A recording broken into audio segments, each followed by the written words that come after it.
What's up, everybody? Welcome to the Rookie on Fire podcast, episode number 5. Today we have a special guest on with us, Mr. Taylor Armstrong, also known as the Solarpreneur. He runs his own podcast, and so, I'm looking forward to interviewing him and getting to know him and his story a little bit more.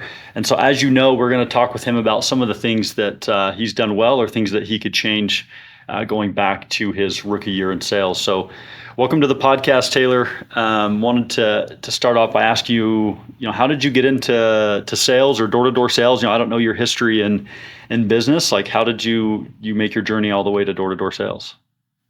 Yeah, what's up, Brad? Well, first of all, thanks for the opportunity for coming on. I mean, I knew you've been talking about this for a while, and every time I saw you at the conference, I'm like, Brad, when's the podcast coming out? When's the podcast coming out? So I'm glad you finally got rid of your procrastination. But no, I love it. I think it's a much needed topic because, as you see, there's so many people that come in new that just like fall off within their first 3-4 months. And so I think, it's a great focus you got, Rookie on Fire, something that fascinates me. As far as my story, my beginnings in sales, so just like you, I think I got in pest control back in 2012. And it originally was a thing where I was getting ready to go on my church mission, right? 2 years, they're sending me to Colombia.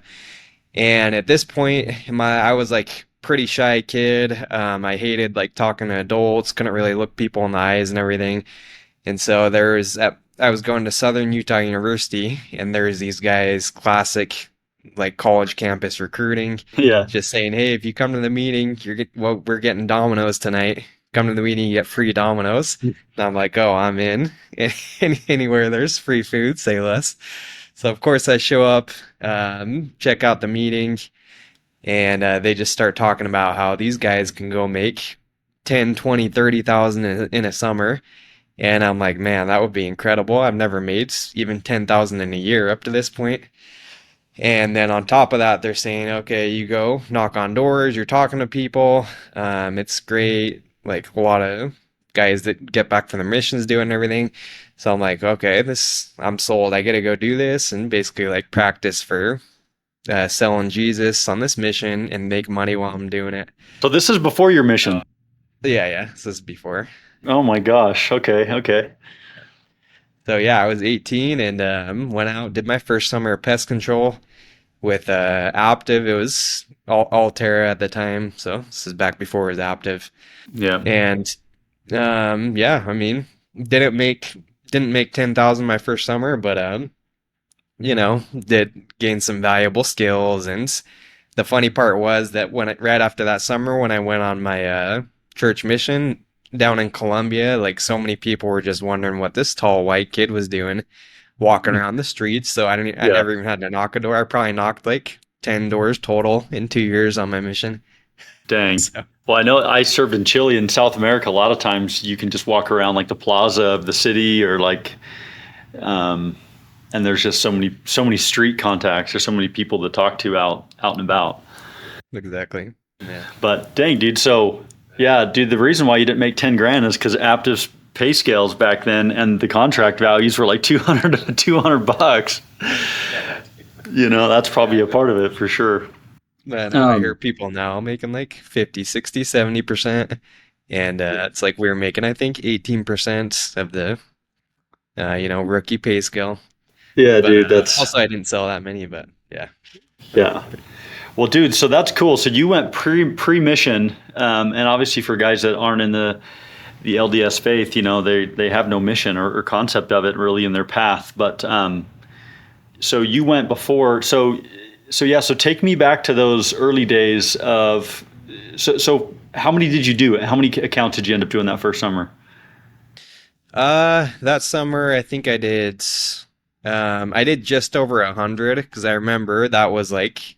You needed to hit 100 to get like your rent reimbursed or like the rent bonus. Right.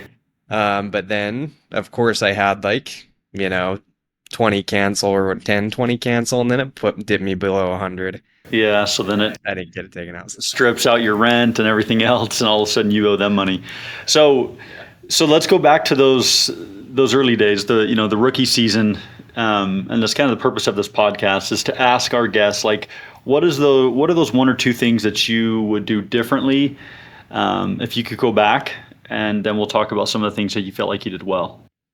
Yeah, for sure. So maybe I can kind of do two parts because obviously Solarpreneur, I'm in solar now. So I think there are mistakes I made rookie as a pest guy and then also rookie when I started doing solar. I love it. But yeah, I guess talking to pest control first, because this was summer cells, solar we do as like a year-round thing.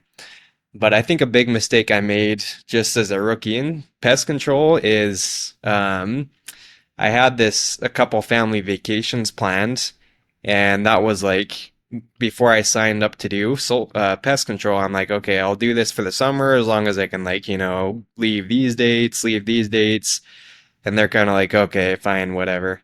Right. But I remember looking back now, just especially as like a rookie rep, it just like was a momentum killer because I was still like learning, the pitch. I was still learning how to overcome objections. And then right when I was getting the hang of it, I had this vacation plan midsummer. And so just like leading up to the vacation, I kind of had in my head, oh, I'm leaving. Maybe I won't work as hard, whatever. And then left. And then when I came back, I basically had to like retrain myself, all the momentum I had built up to that point and get it back going again. So yeah, looking back, that was definitely a big mistake, especially as a rookie rep, where it just like I think stunted the growth I was making because built all this momentum and then boom, left on the vacation. Yeah, it was a good time, but yeah, it just made it really tough to, keep the momentum building for the rest of the summer. So that was the first one, and then I would say number two is I went out with one of my best friends and we stayed in like, the same apartment and all that. It was like a really fun summer. But I think looking back, I should have, you gotta have fun too. I'm not saying don't have fun, but just going out with a buddy, I almost wish I would have like separated myself maybe a little bit from my buddy and made it okay. Like we still meet up, hang out on the weekends or whatever, but like I need to get around the guys who are crushing it, like spend more time with the guys who are like the top sellers on the team instead of spending time with my buddy every night and just like, we weren't like doing Did bad you stuff. guys ride out to the same area together? Yeah, we did sometimes. Yeah, luckily we were actually on separate teams, so I think that was actually in a way a good thing. But Yeah. we still would sometimes like meet up, go hit areas together and all that. And maybe take longer lunches, stuff like that than we should have. So yeah, I kind of wish I probably would have like separated myself even a little bit more and just spent more time with the guys who were making the most money, who were building the most momentum. So I would say that's probably the two biggest mistakes I made rookie year, pest control. If I could. Dude, I love your thought and your feedback on that. I mean, for you managers listening to this, like make sure that when your team gets to the office, even if you're doing year round or especially in pest control, where it's more of a summer program, that you split up anyone that has association with someone else. I saw that my first summer as well, where guys that had good friendships, go out and then they take a 3-4 hour lunch and they're cutting out early, they're hitting the movies, they're doing that kind of thing, and some of that goes to the culture of the team, but also it's just way easier if you have a bunch of personal ties to that person. So, and I like what you said about just focusing on being with high performers. I mean, the rising tide will raise all ships. We all know that, and just being around people you can ask questions to, they can give you some really good feedback. I know my first summer, I spent a lot of time with some other rookies, and sometimes we'd ask each other for advice, and I'm just like, man, like we had no real advice to give each other besides like what happened that last hour, that the day before. We could only go back 10 days, 15 days, 20 days of knocking versus leadership can go back years. So Right. that's Yeah. that's huge. So And tell I me about think, your yeah, go ahead, and then tell me about your solar rookie time. yeah, well, I was just gonna actually kind of bridge that in my rookie year too. Um, yeah, I think that was probably the biggest mistake I made in solar too, actually, is just spending time with the wrong people. I got recruited to solar by actually a guy he was like a mission companion, guy that I did the mission with. And he had like made way more money than I was making in pest control, so that's kind of what got me. I'm like, all right, I'm gonna go try this solar thing. And nothing against pest control. I think it's definitely great. You get like a good base level work ethic, which like I think solar it's a lot harder to get because solar there's not too many like really good summer solar programs where you're like in that environment grinding. Where pest control, yeah, you just like feel like it's almost like the Marines of cells or something for like a Yeah. summer because you're just like knocking Nine sun. to nine. Yeah. So yeah, solar that was definitely different. I'm like, okay, we only have to knock like maybe 4 or 5 hours, and then we gotta be in appointments and stuff like that. So it just kind of intrigued me. But yeah, I think another mistake I made just in solar is something similar, where I went out, I made friendships and stuff on the team, and started hanging out with the guys were my buddies, the guys that recruited me. And that was good for a while, but I kind of like ran into the same issue. Didn't really learn from my time in pest control. Is where we would go out. I would just go out with my friend, my buddies on the team, and it was a smaller company. So I guess that's another thing. Is hopefully people that are looking at companies or looking at offices to join. Like I would say, more important than the company or the office, whatever. Look for the guys who are having the most success, right? And that's something I've learned. Like don't look as much at the company, I would say. You want a decent company and all that, but look at the guys who are having the most success and try to be around them. And so yeah, like my first year in solar, I just kind of like got in the bad habit of again going out with friends. We'd be like, okay, you know what, let's just like chat about the mission, let's chat about this, that. And it got to the point where we were like sitting, we'd go out like four people in the car and just like sometimes waste a lot of time. Sometimes we'd be watching like Game of Thrones before we went out to area, just in our cars and everything, talking about like Game of Thrones theories, Oh man. things like that.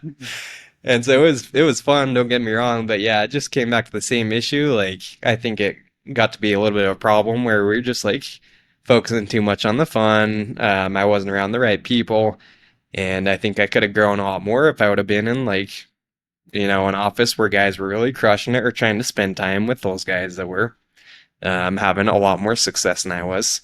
So yeah, I think that was probably the biggest mistake I made looking back on my rookie solar year. Yeah. So put yourself back in that moment. I mean, how would you, if someone's listening to this and they're like, dang, I'm in the same boat, what advice would you give them, to get out of it? Because it's going to be tough. They're with their buddies, the guy that recruited them, their mission buddy. Like, as much as it's fun, what would you say to them to just escape that? Yeah, I mean it's not easy, and I don't know, like I can like say what I should have done looking back, but I'm not like a super assertive person by nature. I'm more of a follower than like a leader sometimes. I'm not like that type A personality. Like, okay, especially in my rookie year, I was just like kind of following the crowd.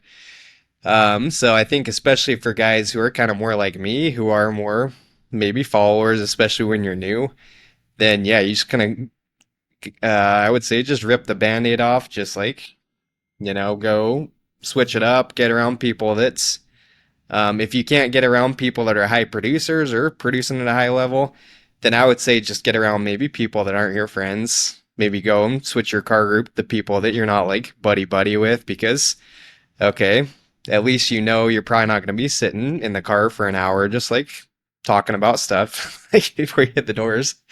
All right, so maybe at the very least try to get around some people that you're not going to waste a bunch of time with. And then the second tip is I would get around people once you do have a little bit of experience, go and take like newer guys out. Um, so look for the guys that are brand new in the office, take them out because especially if you have like an incentive to grow teams and all that, then it's like, okay, I got to be showing like a good example to this guy. I got to be showing him the ropes. I got to be showing him how you're supposed to work out there. And I know a lot of high producers in solar talk about that. I mean, Michael O'Donnell, he talks about in his book how he's like the top, he's one of the top guys in solar, right? He's written a book and Right. everything. But he talks about how he would like hire, I think his niece or something, to just meet him at Starbucks and go follow him around for the day. He would like pay her just to meet up because he knew he couldn't get out of knocking if he like was paying someone $100 to go follow him around that day, right? So that's what I would have done is Dang. just get around probably newer guys, look for some guys to lead, and then um, yeah, if possible, get around, hire producers and just be in a little bit better environment. But easier said than done, but that's what I would do. Yeah. Yeah, that's hard, especially for a personality that's a little bit more passive, and I think I would, putting myself in that situation, just be like, hey guys, like, I think we all have some goals, like some big goals, like, we can tell that this isn't working and I want to hit my goal. So I think if we all go be around, a little bit, some of the top producers that we're going to perform more. And obviously if the guys don't want to, they're going to say, no, I like being comfortable. And then that's an easy one to just kind of veer off and go do your thing. But, yeah, getting into sales and having success is not something that you can get in and just like dip your toe in the water and have success. You'll definitely get beat up if you jump into door-to-door sales kind of half-assed. And so yeah.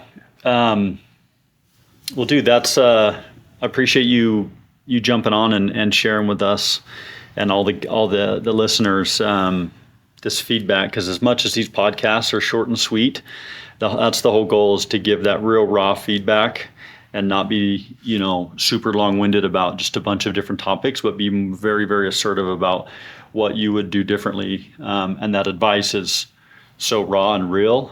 And I love the things that you mentioned about just being around the right people, asking a lot of questions to those that have experience, and really just trying to level up through your network. So Yeah, yeah, definitely. And then one more thing I would say that helped too is I feel like I talk about this on my podcast, but when I had my breakthrough, another thing that I did too is like I hired a coach. I was paying people to help me.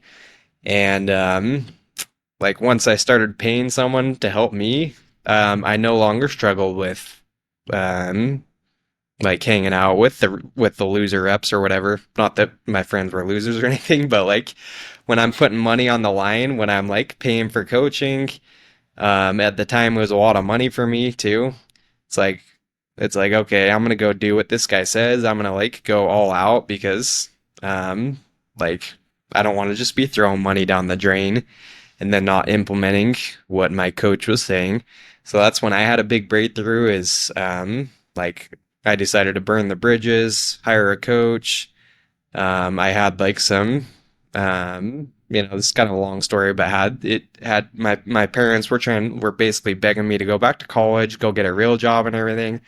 So just kind of at that breaking point where I'm either like, okay, either I have success and go all in with this, or I just go back to college, go get a real job, because knocking on doors wasn't a real job. And then right, here I am, 8 years later, doing this still in solar. dude, that's So yeah, fantastic.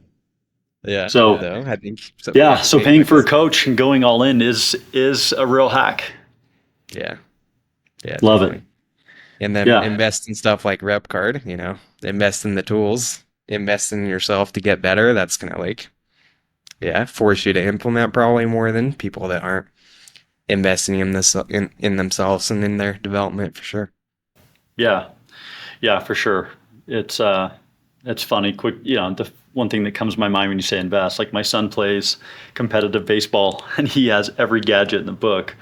And so like when he gets ready for a game, he's got like all this different accessories and bats and his bag and the sliding glove and all this stuff. And it's like once you like acquired all that stuff or whatever, it obviously it's like I better take this serious, like not just buy all the stuff, or people that are buying rep card, or whatever they're getting, like it's because they want to do more. um, Yeah, and so that's huge. definitely.